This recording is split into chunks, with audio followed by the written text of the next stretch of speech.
ahora voy al siguiente tema que planeé, que es la explicación de los géneros lírico, dramático y épico, que es uno de los temas más relevantes de esta asignatura y de esta unidad 1.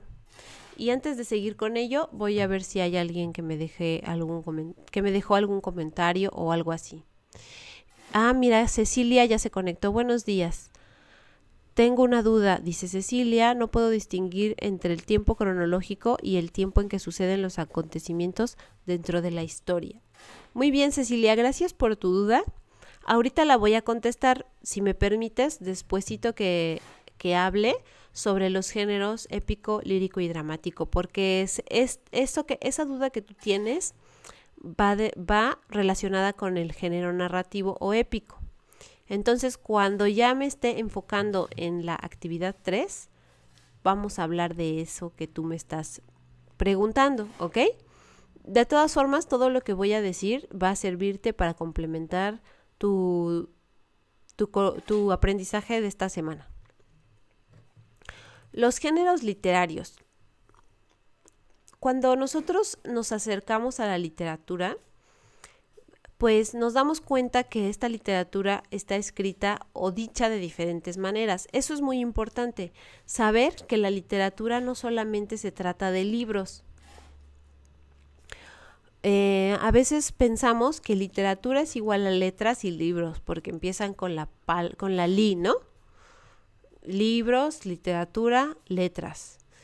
Y eso pues nos puede causar... pues como que nos puede parecer un poco tedioso porque decimos, pues la literatura solo se trata de letras. Pero, pues no es cierto, eso es un mito, es una falacia, es un error, un pensamiento erróneo.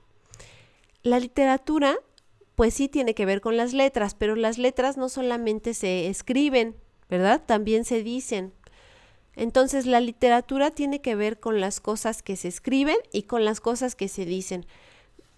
Por ejemplo, cuando nuestros abuelitos nos cuentan sus historias de su juventud o las historias de su pueblo, nos las cuentan, ¿verdad? No nos las escriben.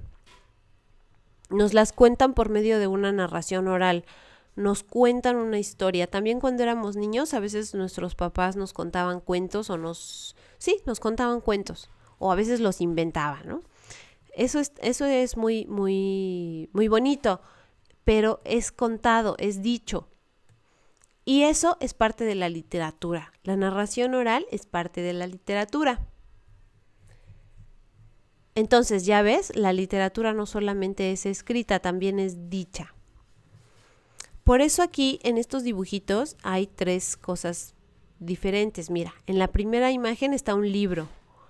El libro como representante de la literatura escrita. Después está un telón en una obra de teatro.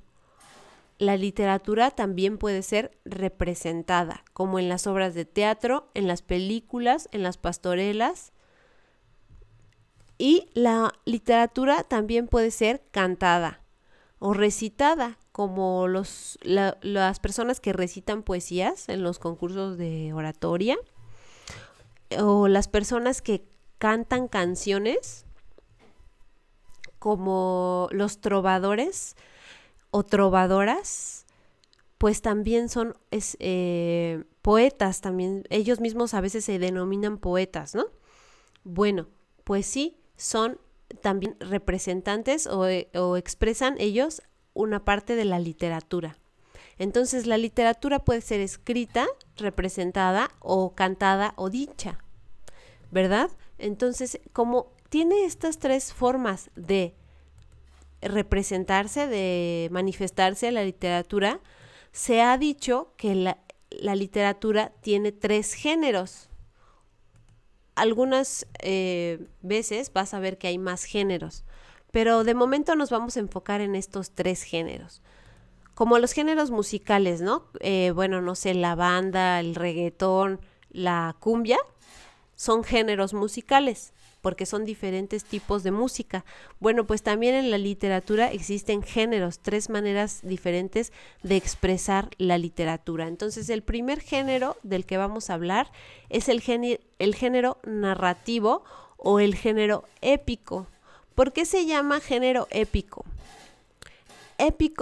Lo épico tiene que ver con las grandes batallas. Y bueno, se quedó este nombre de género épico porque al inicio de la historia de la humanidad, bueno, pues hasta ahora, ¿verdad? Desafortunadamente, la historia de la humanidad tiene que ver mucho con la guerra, con pueblos peleándose entre unos y otros para conseguir territorios y recursos. Esto es muy triste porque pues en estas guerras la gente muere y se arrasa con poblaciones a veces. Es triste en ese aspecto. Pero como pues la historia de la humanidad se ha desarrollado básicamente a través de las guerras, muchas personas quieren dejar testimonio de lo que pasó en estas guerras. Entonces la palabra épico tiene que ver con la narración de las batallas, de las guerras. Y las personas que escribían épica, escribían o decían, porque al principio no existía como tal la escritura como ahora la conocemos, más bien eran personas como este dibujo que está aquí, personas que iban de pueblo en pueblo cantando estas narraciones, sí, o estas épicas, estas historias de guerras. Y era más o menos como transmitían las noticias también, contando lo que pasaba, las peleas que se daban en los pueblos, como ahora, ¿no? Ahora cuando abrimos el periódico o cuando vemos un noticiero, nos cuentan que ya fulanito se peleó con sutanito o que se quieren pelear tal país con tal país. Nos narran batallas y guerras. Bueno, pues también al inicio de las civilizaciones era así. Y a esas narraciones se le llamaban épicas. Épico tiene que ver con la guerra. Bueno, como era lo que se contaba hace muchísimos años, se quedó como costumbre que cuando cuentan una historia, sea de guerra o no, se le dice que es el género épico. Se quedó como costumbre decir épico. Pero bueno, ya con el paso de los siglos, se le cambió el nombre a narrativo, porque bueno, ya nos dimos cuenta que no nada más podemos contar historias de guerras, ¿verdad? Podemos contar historias de cualquier cosa, de lo que me pasa en el día, de una historia inventada,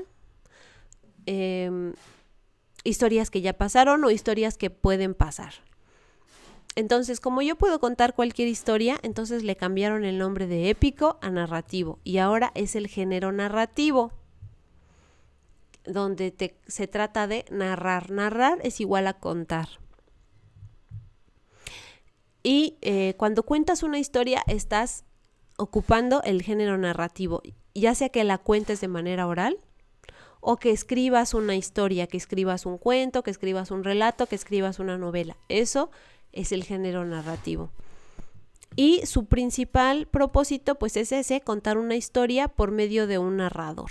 Narrador es la persona que cuenta la historia. Cuando tú cuentas cómo te fue en el día, tú eres el narrador. ¿Ok? Cuando tú cuentas lo que le pasó a alguien más, también tú eres el narrador. En fin, el narrador es el que cuenta la historia y el género narrativo se trata de contar historias. Y esas historias por lo regular las encontramos en cuentos, en novelas o en relatos. ¿Ok? Bueno, en la imagen de la derecha, puedes encontrar en este círculo de género narrativo las palabras relacionadas con el género narrativo. Ahora, esas historias ocurren en un lugar y en un tiempo, ¿verdad? Por ejemplo, el cuento de la Caperucita Roja ocurre érase una vez en un reino muy lejano, ¿no? Por lo regular los cuentos comienzan con esa frase. Había una vez en un lugar muy lejano o érase una vez en un reino muy lejano. Un momento. el celular pensó que le hablaba a él, pero pues no, ¿verdad? Bueno, entonces estábamos diciendo esto. Ocurren en un lugar y en un tiempo. ¿Cuál es el lugar? Un lugar muy lejano. ¿Y cuál es el tiempo? Érase una vez. Una vez puede ser ayer, hace 1000 años. Y ese tiempo es lo que tiene que ver con lo que preguntaba Cecilia sobre la cronología. La cronología, voy a regresar a su duda para poder contestarla.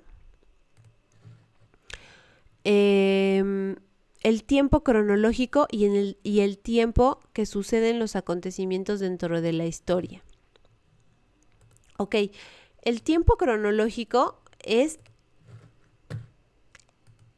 conforme van sucediendo los hechos. Por ejemplo, lo que pasó a las 8 de la mañana, a las 9, a las 10, a las 11, a las 12 de la mañana, si voy contándolo así, es de manera cronológica. Por ejemplo, primero me desperté, después me lavé la cara, después me tomé mi desayuno, después preparé la exposición y a las 10:25 estaba presentando la exposición de la asesoría de literatura. Ese es el tiempo cronológico conforme van ocurriendo los hechos. Y el tiempo dentro de la historia es esto que te estaba yo diciendo de érase una vez. ¿Cuándo es eso? ¿Cuándo es ese tiempo de érase una vez?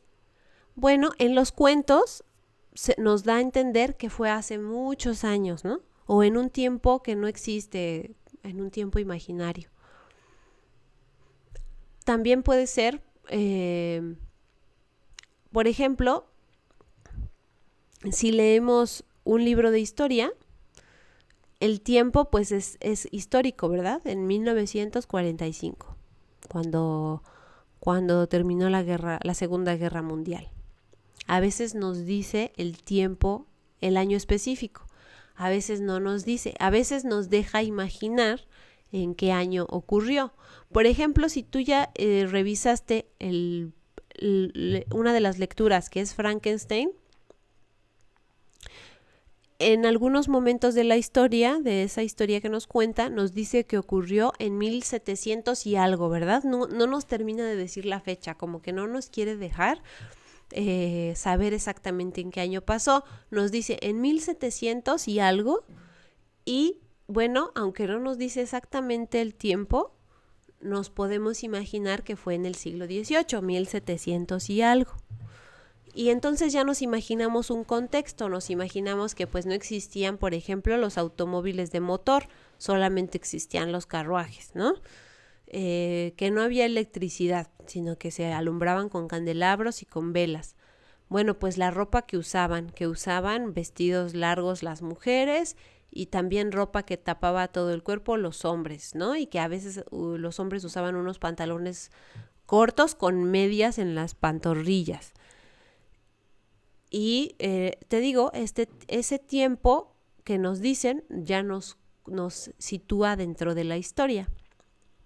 Es el tiempo de la historia, es si ocurrió en un tiempo muy lejano, en el siglo XVIII, o si ocurre en el futuro también, ¿no? Hay cuentos, hay historias que ocurren en el futuro, que son de ciencia ficción, que hay hay automóviles voladores y cosas que no existen. Bueno, se da a entender que eso está en el futuro. Y el tiempo cronológico es lo que fue ocurriendo dentro de la historia. Por ejemplo, en esa misma historia de Frankenstein,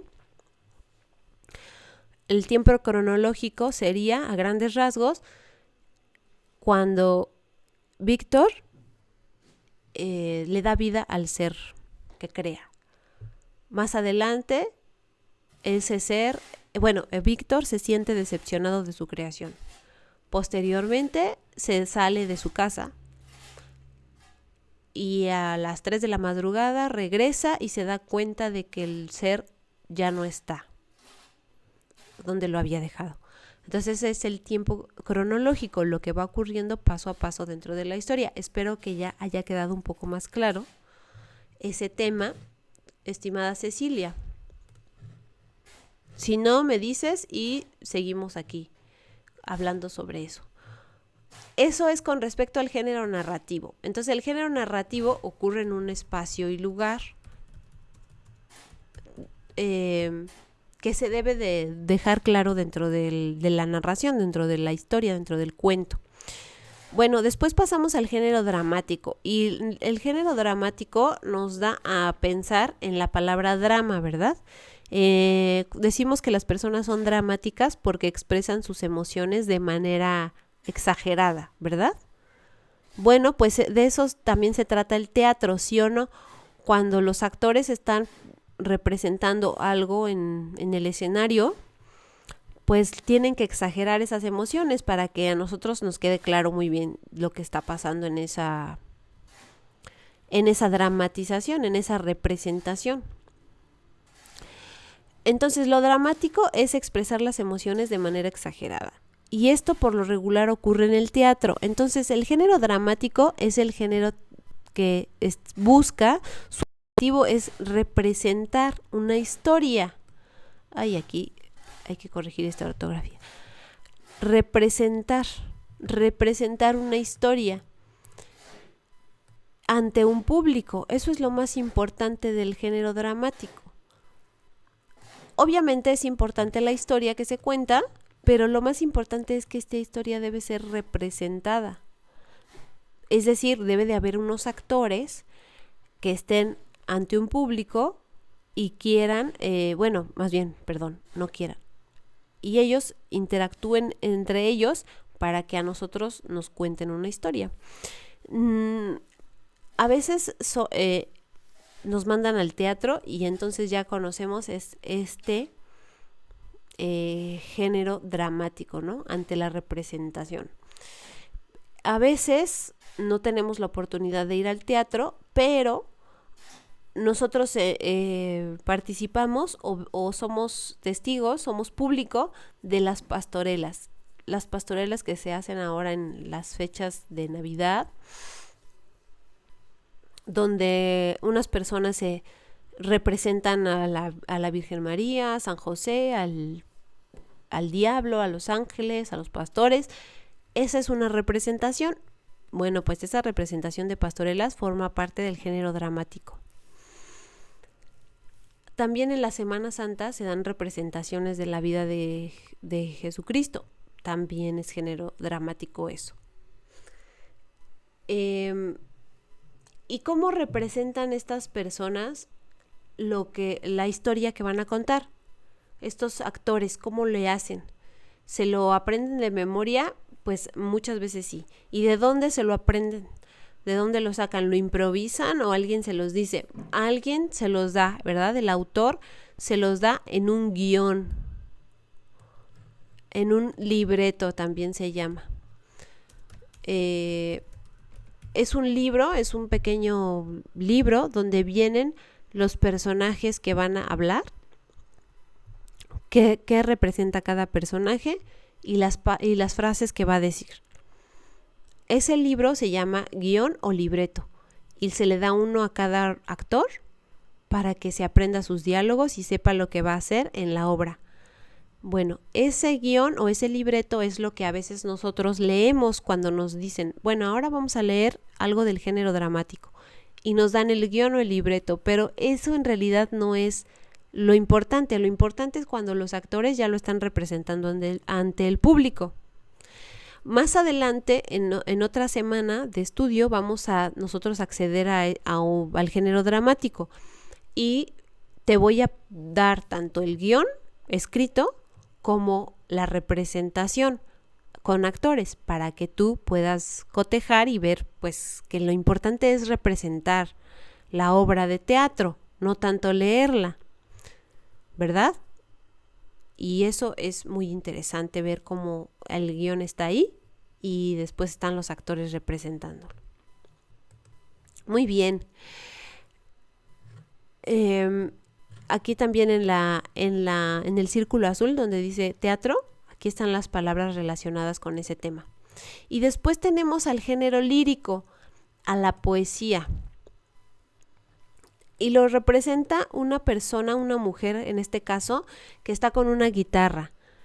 Y es una representación de una trovadora, de una mujer que canta canciones. Como Erato, ¿verdad? Como Erato, que es la musa de la poesía, que también estaba representada con un arpa, con una lira, y cantaba canciones. Bueno, pues ese es el origen de la poesía, las canciones. ¿A ti te gustan las canciones? A todas las personas que yo conozco les gustan las canciones. No hay nadie al que no les gusten las canciones, del género que sea.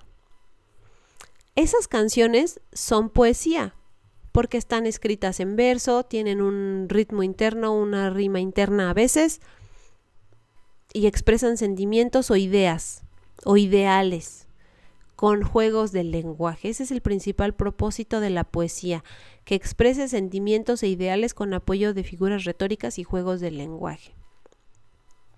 A veces los autores o autoras de poesía solamente escriben el poema, solamente escriben las letras, por decirlo así, los versos, y a veces lo componen a manera de canción. Escriben los versos, pero también le acompañan con música y hacen canciones. Eso pertenece al género lírico, a la poesía.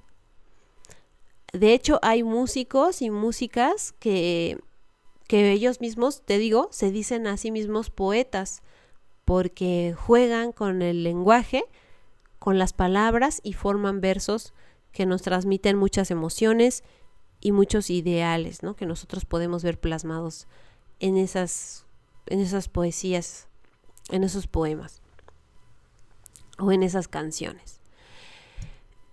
Y estos tres géneros son los principales géneros literarios. Hay otros que quizá más adelante podamos ver, pero en esta unidad 1 nos interesan estos tres.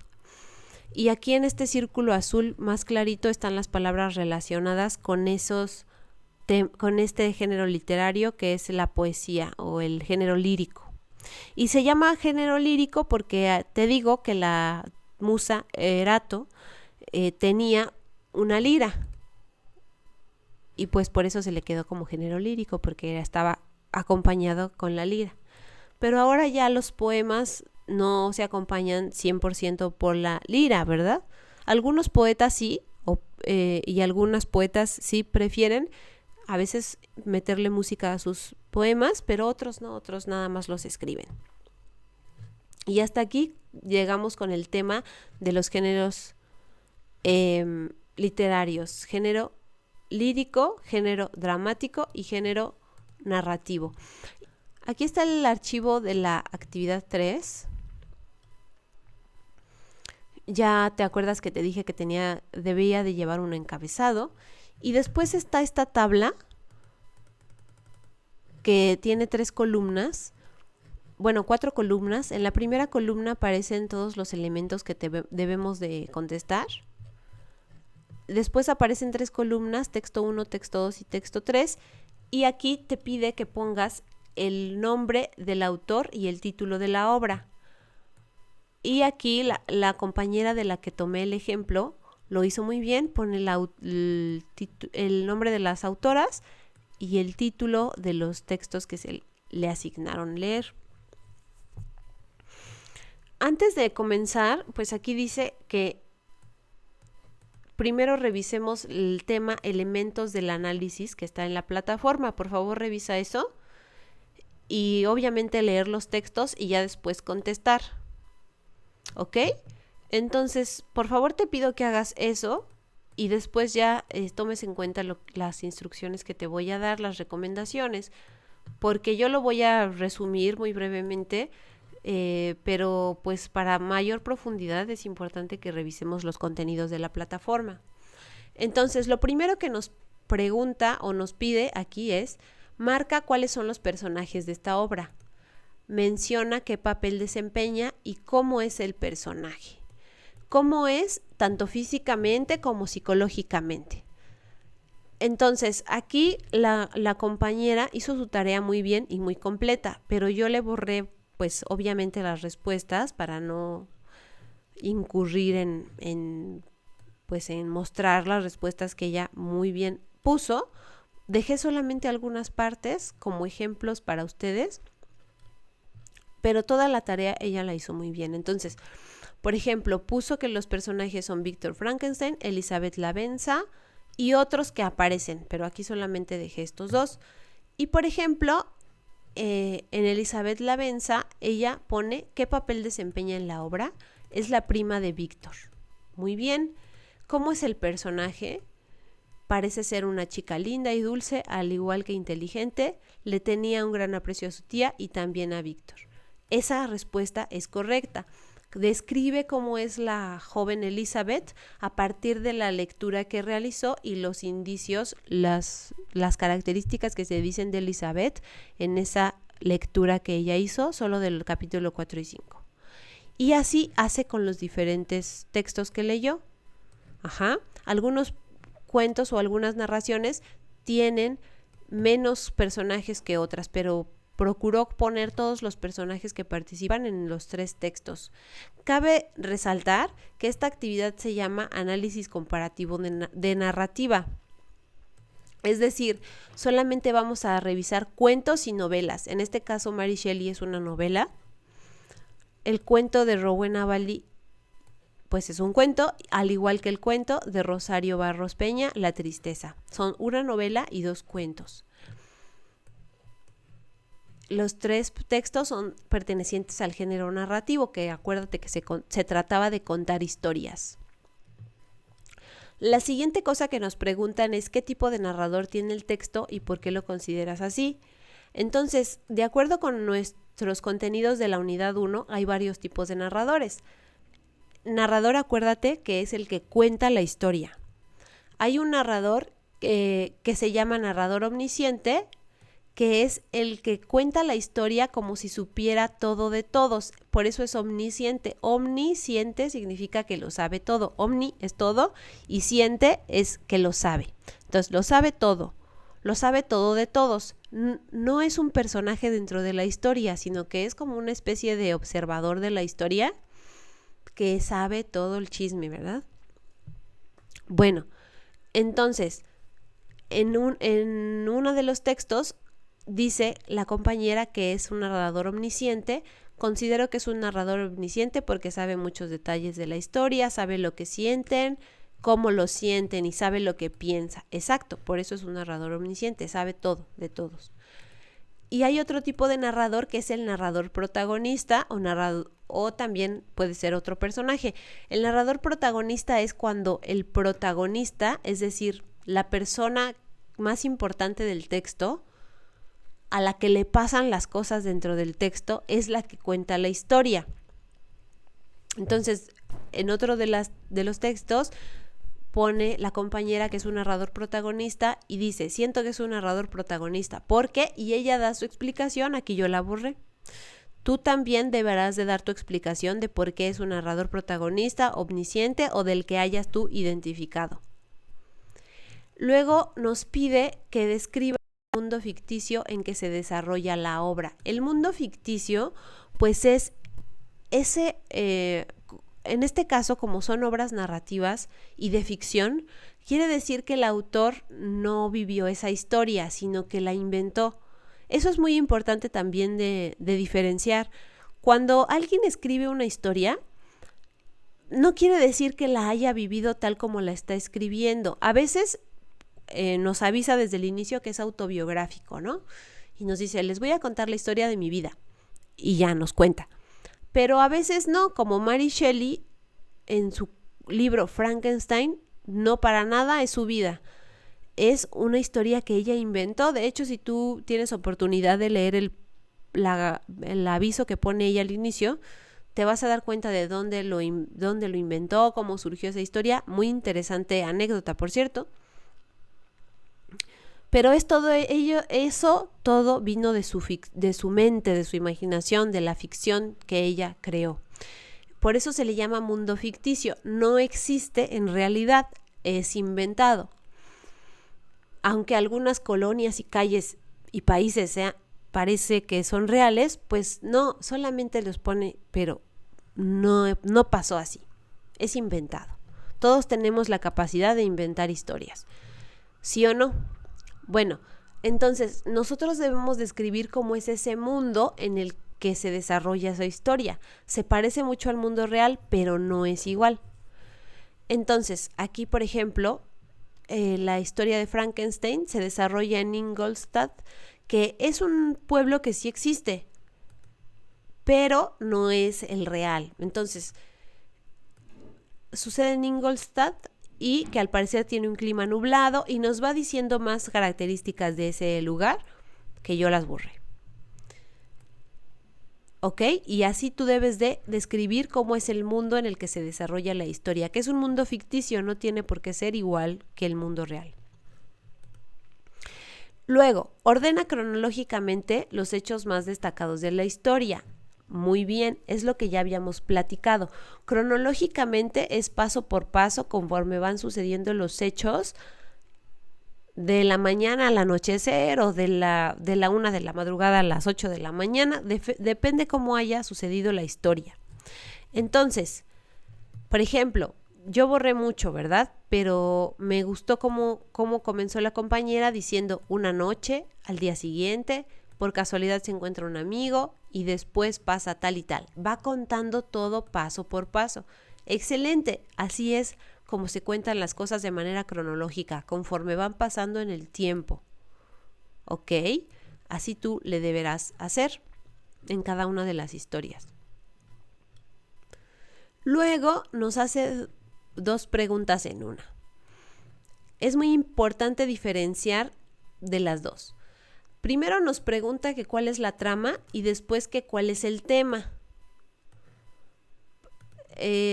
Parece confuso porque las 2 empiezan con T, pero hay que diferenciar.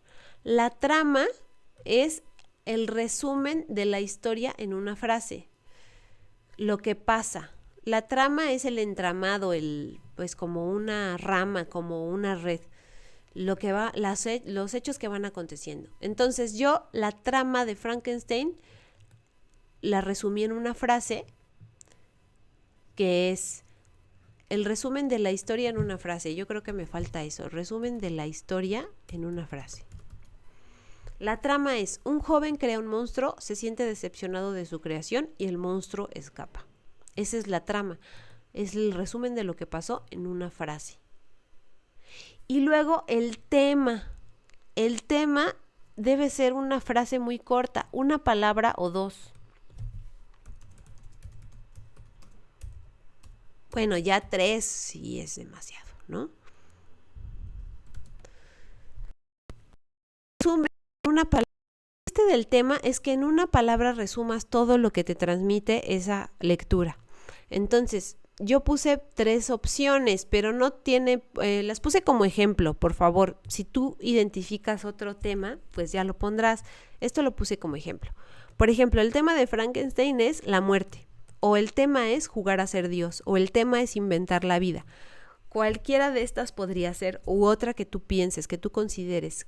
La pregunta es: ¿qué te transmite la historia?